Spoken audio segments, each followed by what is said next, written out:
Rejection in childhood can leave a deep emotional scar for you as a mom. Do you feel rejected? Or while growing up, do you feel rejected? Did you feel rejected? It can leave an emotional scar.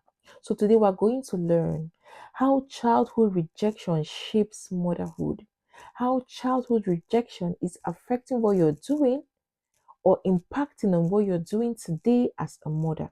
Now, rejection occurs when someone feels unwanted. So, probably as a child, while you were growing, you felt unwanted or you felt unloved. That is when rejection occurs. You just feel nobody loves me. I'm not wanted in this space. And some of the reasons why rejection could occur is because of maybe parental favoritism. So, while growing up, did you feel, oh, a particular child was favored over the other child? The child that feels less favored will automatically feel unloved. So, as a parent, in what you're doing today, in your parenting journey, your motherhood journey, are you in that space where you're favoring one child over another? When you do, you somehow make the other child that feels less favored, rejected, or unloved. Yes. Another reason why a good number of people, a good number of moms felt rejected is because of harsh criticism. Probably you grew up in a space where the voices there were just critical voices. Maybe you grew up in a space where everyone criticized you. Nobody applauded you. Nobody told you, oh, you're doing so great, well done. Every voice or all the voices you heard were voices that were critical. It could also make you to feel unloved or rejected as a mom. So, as a mom, the question is, are you harsh? Are you critical to your children? With the way you speak to them, are you speaking to them in a way that will make them to feel emotionally loved? Or are you speaking to them in a way that will make them feel emotionally distant or rejected? That is the conversation. Another reason why a good number of us felt rejected growing up is because of emotional abandonment. Most of us were abandoned emotionally. Most moms that are grown up today were abandoned emotionally. Probably nobody knew about your emotions. You just grew up. Nobody taught you how to reflect, how to analyze your emotion, how to feel that emotion, what to do when you feel a particular emotion, when you feel that way or you grew up in that space, in that environment. It's just very easy for you to feel rejected. So as a mom, in your motherhood journey, in your parenting journey, are you in that space where you're distant emotionally from your children? If you are in that space, you're replicating the same thing that probably was done to you. So, what you need to do is to step away from that place, is to be emotionally present. So, 7 ways childhood rejection shows up in our motherhood. Number one, when you're scared of not being a good mom, it's a way of your childhood rejection showing up. Yes, because probably while you were growing, you felt unloved, you felt, oh, I was not welcomed in this space. And now you're a mother, you are now constantly scared. Oh, asking yourself, am I a good mother? Am I enough? Am I providing the right emotional space for my children? So when you constantly feel that way, when you constantly fear or you're scared of you being a good mom, it's a sign. What you need to do is to practice self-compassion. Extend some grace to yourself. Extend compassion to yourself as a mother. Now, another way childhood rejection shows up in motherhood is when you constantly seek approval. Most of us are in that space. We're constantly seeking approval. You want the approval of everyone. If no one approves you, you just feel you're not doing enough. If no one approves you, you just feel your work is trash. If no one approves you, you just feel, oh, I don't think I'm getting this. When you're constantly seeking approval, it's a sign from somewhere. Maybe your childhood, maybe you were rejected. What you need to do is to build your self worth, is to build your confidence and your identity in God. Another way childhood rejection shows up in motherhood when you constantly compare yourself to other moms. When you constantly compare everything, you compare your children with your neighbor, you compare your possession, you won't compare your achievements, you compare what you're doing. When you're constantly comparing, it's a sign of probably emotional neglect while you're growing up, or a sign of you feeling unloved while you're growing up. What you need to do is to focus on your journey. We all need to learn how to focus on our journey, focus on our lane, and leave the other person alone. Another way childhood rejection shows up in motherhood is when you find it difficult to trust.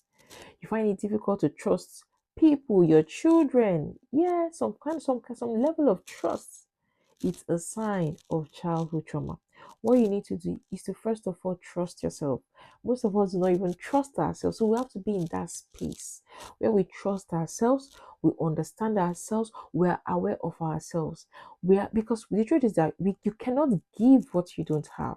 When you trust yourself, when you love yourself unconditionally, it will be very easy for you to give or pass it on to your children. Another way childhood rejection shows up in motherhood is when you constantly overprotect your children. You don't want them to feel. Because of that, you don't want them to do anything. Even age appropriate tasks, you prevent them from doing it. You don't want them to just feel. You don't want them to try. Or they tell you, oh, mom, I want to try this, but you just tell them no. When you constantly overprotect your child, it's a sign of probably emotional neglect or a sign that of you of feeling unloved while you're growing up. So, what you need to do is to allow healthy independence, age appropriate independence for your child. Another sign of childhood rejection affecting motherhood is when you constantly struggle with confidence as a mother.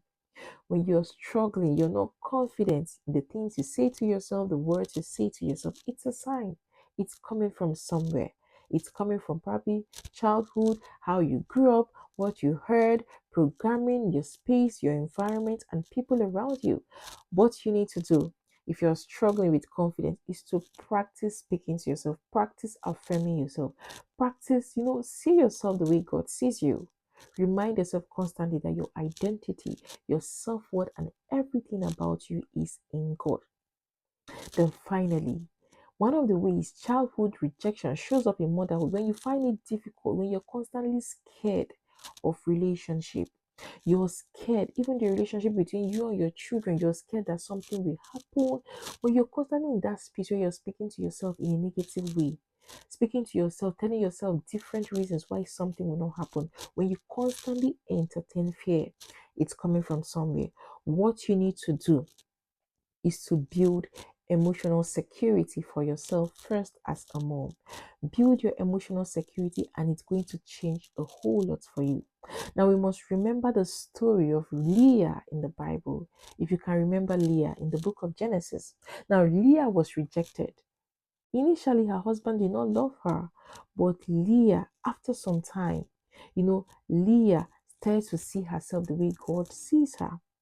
After a while, Leah came to understand, Leah came to appreciate and value herself. So, as a mom, if you feel neglected, it's high time for you to tell yourself, yes, it ends with me. I'm not going to pass this emotional neglect or feeling of unloved to my children. That is why we have to go on a journey of healing. Now, rejection may wound the heart, but it cannot cancel your purpose. Yeah, you might be rejected. Probably you felt unloved growing up, but it cannot cancel your purpose. It cannot cancel the fact that you can work on your journey. You can grow. You can heal yourself. You can become. So tell yourself as a mom, you are worthy. You are loved. You are exceptional.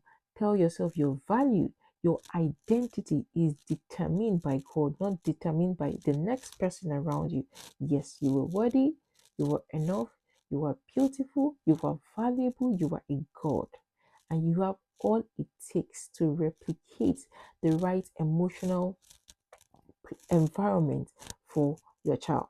Thank you for joining me today. My name is Choma Odikulo. Remember to like this video, share this video, please subscribe to our YouTube channel at the Confident Mom Academy. We're also on Facebook and Instagram at the Confident Mom Academy. Yes, come join us. I'm going to walk you through a journey of building your confidence. My name is Choma Odikulo. Do have a great day and bye.